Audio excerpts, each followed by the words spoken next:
Hello everyone, welcome back to organised learning channel. अगर आप मेरे चैनल पर नए हैं तो चैनल को सब्सक्राइब करें, वीडियो को एंड तक ज़रूर देखें और अगर आपको वीडियो अच्छी लगे तो वीडियो को लाइक शेयर और कमेंट करें। तो directorate of education GNCT of Delhi की तरफ से 12 नवंबर 2021 के लिए मैथ्स की वर्कशीट है, वर्कशीट नंबर 109। क्लास 5 के लिए वर्कशीट है। लर्निंग आउटकम क्या रहेगा? To measure angle, right angle using protractor. तो जो प्रोटेक्टर होता है यानी कि जो हमारा डी होता है उसका इस्तेमाल करके हम यहाँ पर राइट एंगल जो है उसको मेजर करना, मापना सीखेंगे। यहाँ सभी स्टूडेंट अपना नाम लिखेंगे और यहाँ अपने टीचर का नाम लिखेंगे। भैया ने स्वाति को बताया कि 2 दिन बाद यानी कि 14 नवंबर को चिल्ड्रंस डे है। ठीक है। इस दिन भारत के पहले प्रधानमंत्री पंडित जवाहरलाल नेहरू की जयंती होती है, जिन्हें बच्चे प्यार से चाचा नेहरू भी कहते थे। नेहरू जी को बच्चों से बहुत प्यार था, इसलिए उनके जन्मदिन को बाल दिवस के रूप में मनाया जाता है। अब देखते हैं हम कोण मापन। पिछली कार्यपत्रिका में जब स्वाति घड़ी में कोण बना रही थी तब उसके मन में एक सवाल आया, क्या हम किसी तरह से इन कोणों को सटीक तौर पर नाप सकते हैं? कि बिल्कुल एग्जैक्ट अगर हमें मापना हो तो क्या हम इन कोणों को किसी तरीके से, कोई ऐसा तरीका है जिससे हम बिल्कुल सटीक तौर पर जो है इसको नाप सके?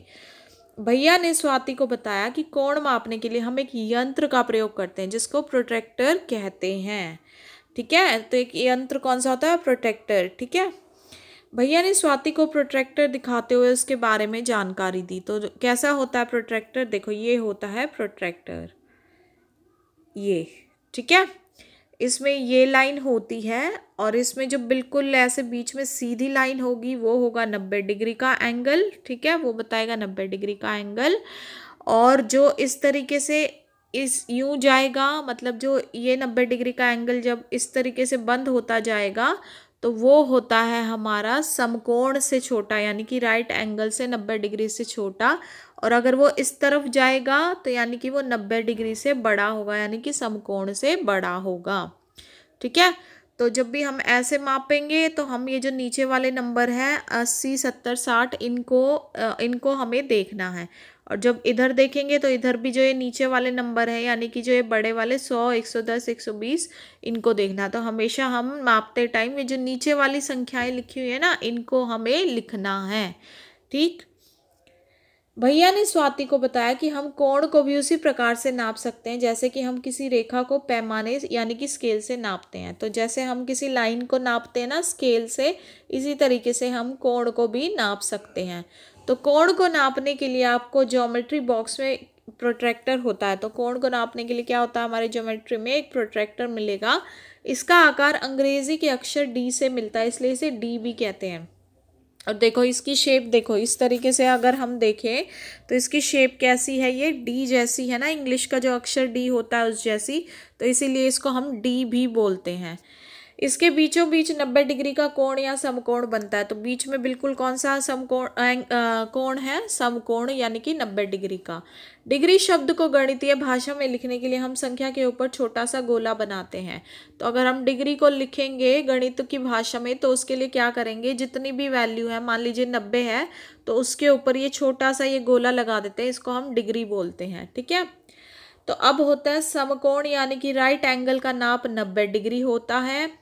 0 डिग्री से लेके 90 डिग्री तक के सभी कोण यानी कि समकोण से कम या न्यून कोण या एक्यूट एंगल होते हैं।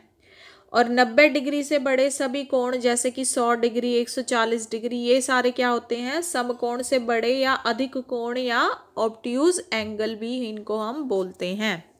ठीक है। अब देखते हैं, चित्र को देखकर नीचे दिए गए प्रश्नों के उत्तर दीजिए। ये हमें चित्र दिया गया और इस पे बेस्ड हमसे प्रश्न पूछे हैं तो हमें उनके उत्तर देने हैं। पहला क्या है? 90 डिग्री के कोणों की संख्या। यहाँ 90 डिग्री के कोण कितने हैं? तो ये देखो, बिल्कुल जो स्ट्रेट वाला होगा वो होता है हमारा, बिल्कुल जो सीधा एल जो बनाता है, तो मतलब एल की शेप होती है, चाहे वो सीधी हो या उल्टी हो, लेकिन वो बिल्कुल एल वाली शेप बनाता है, तो वो होता है हमारा 90 डिग्री का। तो वो एक तो ये है। ठीक है। क्या और कोई है जो एल की बना रहा है? तो देखो ये, अगर इसको देखूं तो क्या ये एल बना रहा है? नहीं। इसको देखें तो ये भी एल नहीं बना रहा है ना। ठीक है। अब इस वाले को देखें तो ये भी एल नहीं बना रहा।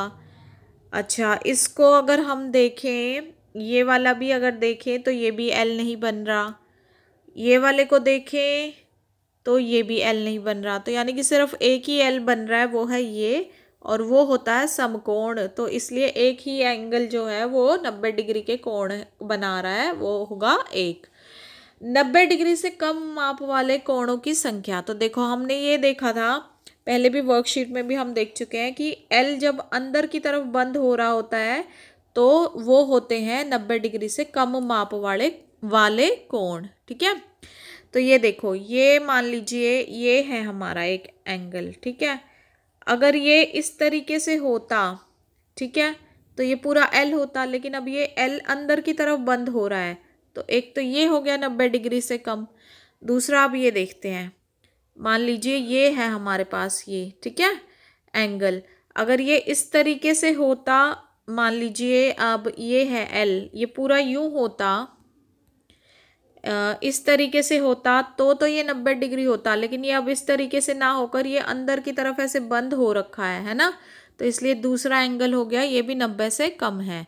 अब ये वाला देखते हैं, देखिए ये वाला जो है ये भी क्या है, अगर ये इस तरीके से होता तो ये पूरा एल होता, लेकिन अब ये एल अंदर की तरफ बंद हो रहा है, मतलब ये यहाँ की जगह इस तरीके से लाइन आ गई है, तो यानी कि ये भी कैसा, 90 से कम। तो टोटल कितने हो गए, 1 2 और ये 3, तो 3 जो है कम 90 से कम माप वाले कोण हो जाएंगे।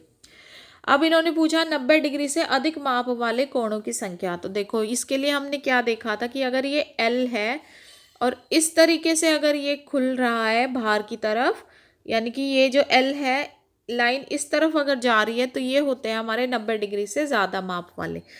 मान लीजिए ये अगर हमारे पास एल होता, ठीक है, तो अब ये एल जो है यूं ना होके इसका ये बाहर की तरफ ये जो है ओपन हो रहा है, ठीक है, तो इसलिए ये कैसा है, 90 से ज़्यादा वाला। ऐसे ही अगर अब हम इसको देखें तो ये भी मान लो ये इस तरीके से है ये, ठीक है, अब ये अगर 90 होता यानी कि समकोण होता तो ये इस तरीके से होता, लेकिन ये लाइन जो है ये बाहर की तरफ इस तरीके से खुल गई है, तो इसलिए ये भी कैसा है, 90 से ज़्यादा है। तो टोटल कितने हो गए 90 से ज़्यादा वाले, 1 और ये 2, तो 2 हमारा आंसर हो जाएगा। अब अभिभावकों के लिए सुझाव रहेगा कि डी के प्रयोग से कोण मापने में बच्चों की सहायता कीजिए, और साथ साथ कोरोना से बचने के लिए कोविड-19 के विरुद्ध लड़ाई में सुरक्षित रहने के लिए मास्क ज़रूर पहनें। तो आशा आपको वीडियो अच्छी लगी होगी। अगर आपको वीडियो अच्छी लगी तो वीडियो को लाइक शेयर और कमेंट करें, चैनल को सब्सक्राइब करें, और मिलते हैं नेक्स्ट वीडियो में।